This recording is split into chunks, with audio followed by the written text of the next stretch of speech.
Welcome to the Banker Lamp. Please enjoy the video. In this video, I will show how to remove the Ford Ecosport rear door panel. Start by lowering the window and disconnecting the negative battery terminal to prevent accidental shorting. Work methodically from the trim area, remove screws and clips, and keep parts organized in labeled containers. Use a plastic pry tool to protect paint and plastic, and check for hidden connectors before fully removing the panel to avoid breaking tabs.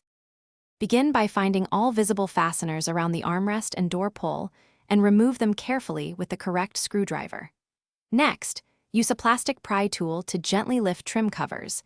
Hidden screws often sit beneath those covers. Work slowly to release retaining clips without snapping them and place each fastener and clip into a labeled container. Take photos if needed to remember clip orientation and wire routing for reinstallation later. If this guide is helping you, please subscribe and like the video to support more handy tutorials. Quick recommendation: the Owala water bottle keeps you hydrated while working on cars, fits cup holders, and has a leak-proof spout that makes refills easy between steps.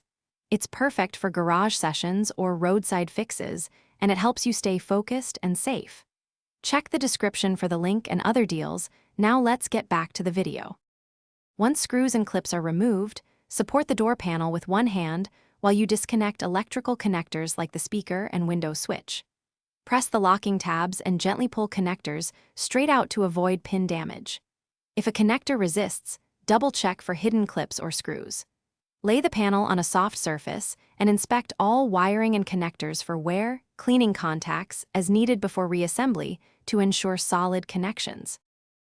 Thanks for watching. If this was helpful, leave a like and consider subscribing. See you next time.